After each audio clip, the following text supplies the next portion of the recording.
Shout out to the fam. Appreciate y'all for being in this live on this one, man. Big Q representing the sports coma for this preview stream, man. And we're going to talk about it and break it down, man, on this one, man. I tried to do the previous one. We had some sound issues, so y'all know I had to bounce back with a better version for the upcoming matchup for the Saints and the 49ers, man. So this one is a kind of expedited breakdown, just basically naming out 10 keys to victory over the injured 49ers, or rather 10 keys to the underdog Saints victory versus the injured 49ers. Now, if you guys want to watch this or read the full article, you can feel free to go to the whothatdaily.com.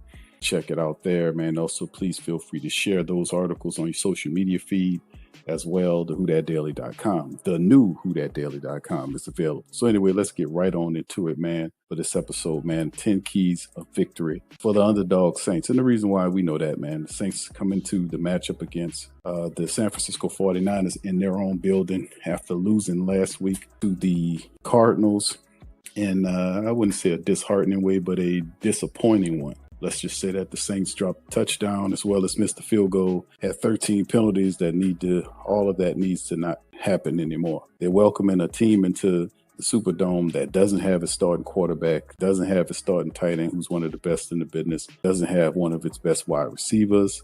One of their other receivers, Jennings, is banged up coming into the game. So really this team is lacking a lot on the offensive side of the ball. And this is a key chance for the Saints to ultimately get a win. So anyway, let's go into the article.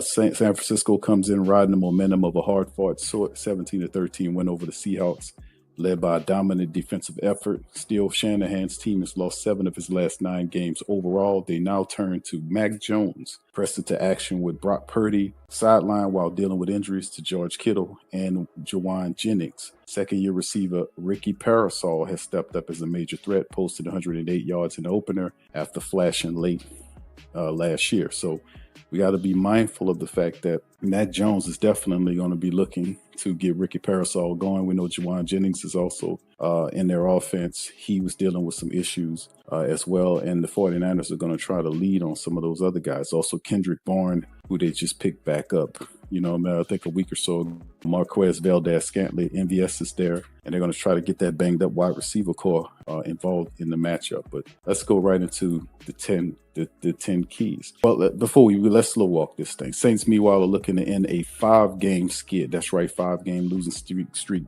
dating back to last year. Spencer Rattler still chasing his first NFL win, but showed some flashes. 214 yards on 27 completions. Tight end Juwan Johnson had 8 catches for 76 yards. Elvin Kamara also put in a good effort, him and Kentrell Miller, trying to balance that passing game. And of course, Staley's blitz-heavy scheme accrued in 5 sacks against Kyler Murray. And that's some kind of pressure that they want to emulate. Both teams face key injuries. San Fran without Purdy, the starting quarterback, has a toe issue, among others. George Kittle has hamstring issues. He's out. And the shoulder load is going to be on Christian McCaffrey, who's not hurt. So he'll carry it. For New Orleans safety Julian Blackmon, done for the year. Trevor Penning is out. And Chase Young for the second week is out. And rookie tackle Tali Fuaga is dealing with is questionable. He'll be a game time decision, although some people believe Tali will play in the matchup. We shall see, because the 49ers have Joey Bosa, I'm sorry, who is one of, the guys, which both is Nick, I'm sorry. Joey and Nick, they're both very good, but Nick Bosa is the truth. And also Mikael Williams, they also added to the team. Those guys on the edges are going to be firing off and trying to make some things pop for the 49ers defense. We'll see how it goes. As far as the NFC West rivals go, the Saints have won 6 of the last 10 meetings. Remember, for that dating way back in the day, but the Saints won 6 of the last 10 meetings against the Niners. But the Niners have often turned hot in their deep playoff runs under Shanahan, making the games critical on both sides. So these getting right into the 10 keys of victory, starting off, number 1, establishing the running game for the Marlins, using Alvin Kamara early to control the tempo and relieve pressure on Spencer Rattler and the offensive line. That's the key additive to the Saints getting a victory against the 49ers. They have to establish the run, the offensive line, We know Kelvin Banks Jr. is a rookie, but he's good. We know that Dylan Reduntz is no excuse for that. He's a veteran, a 4 or 5 year veteran on that left guard position. He has to play better. McCoy has to step up as well. Ruiz has to improve his play, and Tyler's dealing with a knee issue. We don't know how good he is. If he's not ready to go, then Naseem Richards, the backup offensive tackle we traded for the Cowboys, will have to step in and step out. So regardless of who's in there, the Saints offensive line has to do a better job of opening up lanes for Elvin, Kendre Miller, and others to run and protecting the quarterback. Win the line of scrimmage. The Saints offensive line must create push against the 49ers front seven to open those rush lanes and to protect the QB. That's the second key to victory. Establish the run and the rushing attack and win the line of scrimmage against that tough 49ers defensive line. That's something. Another thing that plays into this, the fact that the Saints offensive line and the quarterback have to also help out insofar as being decisive and getting the ball out on time. We've seen what they were attempting to do in week 1, have a timing offense. The Saints must emulate that and make it more crisp and make it on more focus and round out the edges and get the ball out fast. Anytime you have Bosa running around there and Williams, these guys can get after you. You got to be decisive. You got to get rid of that ball and be on schedule. Pressure the quarterback. Cam Jordan and Carl Granderson need to collapse the pocket and disrupt Mac Jones's rhythm. That's key number 3. Pressure the quarterback for the black and gold. 5 sacks last week.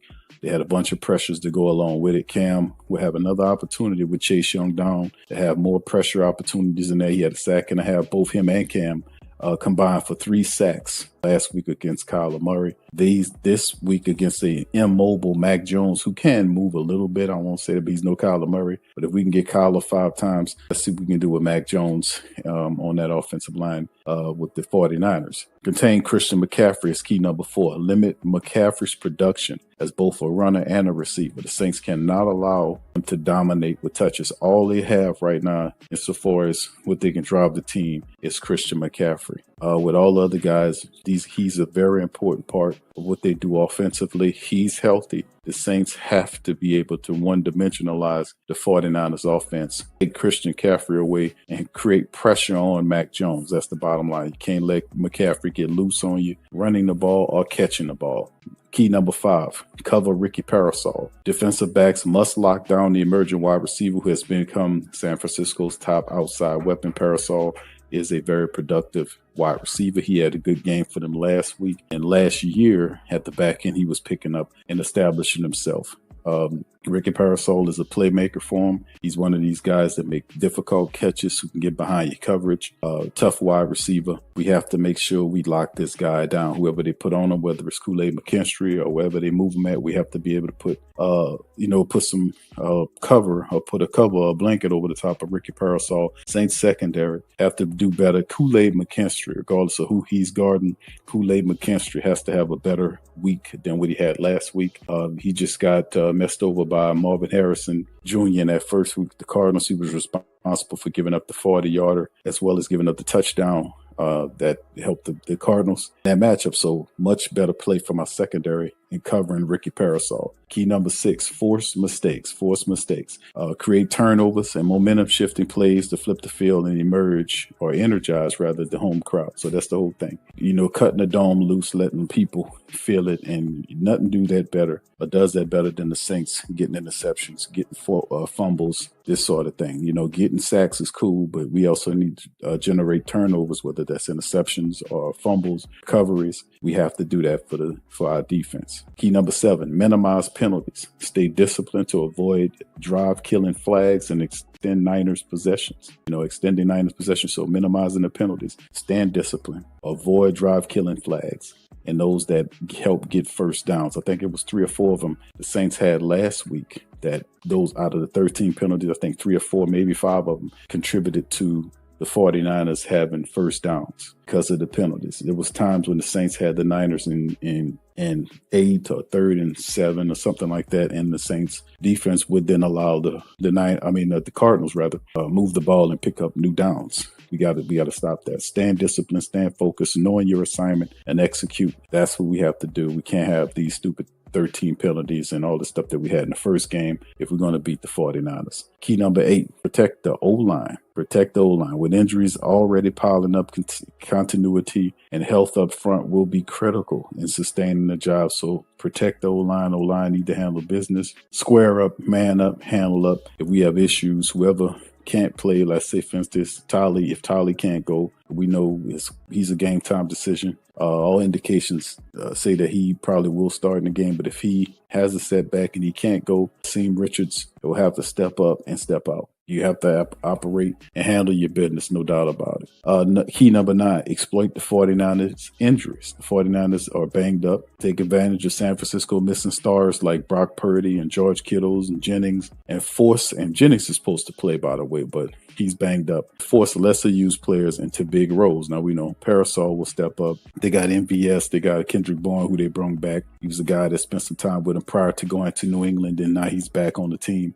But we have to be able to make sure we take full advantage of those guys, putting pressure on those guys to step into Mac Joneses and all this kind of stuff. Let's not make this a walk in the park for these guys. Get after these guys as much as we can. And of course, key number 10, stay patient and fast on offense. Mix up a steady run game with quick throws and tempo to keep the 49ers defense off balance. We know the strength of the team is the defense.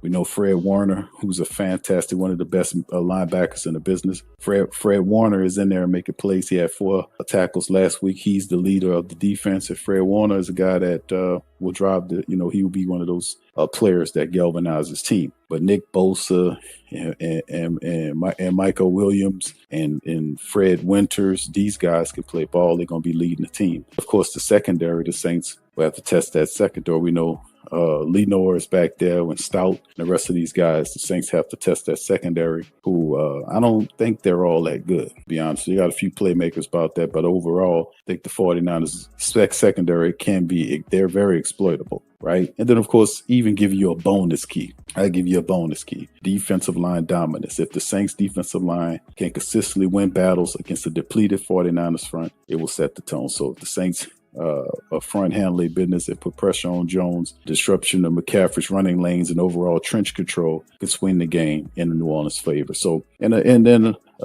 another bonus key, a 12 bonus key, would take care of business in the red zone. Once you do that, take care of business in the red zone. That'll be another big key for the Saints defense, to take care of business when we get down to the red zone to get touchdowns and not field goals. That'll be a big key right there. Also keep the turnovers down, and just overall intelligent play and handle your business and don't shoot yourself in the foot. I think that's the game plan, the mindset for the Saints going into the second week of NFL action. So we'll be watching it tomorrow, 12 o'clock Central Time in the Dome, defend the Dome and get some, I ain't gonna say revenge, but what's the term that we searching for here? Coming back from it. Let's handle some business, some rejuvenation. I don't know what you call it. Something that we need to do, man. We need to do something to shift the overall mindset of the team going forward. Be rejuvenated and handle business. I think the Saints need to get that first win together. It'll be a big win for the Saints. I ain't gonna say a big win because you're beating an injury depleted team, but you're supposed to. You got a team coming in here and some of their best players is missing. You beat that team. You got your best players. You have to beat that team, especially if it's at home. Plus, it'll be the first win for Spencer Rattler and their team, and it'll be a feel-good moment for everybody, and it'll be motivation for them to move forward next against the Seattle team, who is still learning how to play football. They're not a dominant team. So let's take care of business and handle up, man. Get that first win of the season. All right. So with that being said, man, I'm going to turn it over to you guys. Y'all fill up the comment section. Let me know how y'all feel, how the game will end. Give me a score, prediction, all that kind of stuff as well. Oh, yeah. Let me give you my scope of prediction before I go. I give it to the Saints. I think the Saints handle business. The 49ers, I think we beat these guys 24-20 in the Superdome, 24-20. That's my score. I think the Saints get it done against the 49ers, man. So what's your score? Put it in the comment section. Let me know, man. And I'll holler at you on game day. Much love. Who that to you?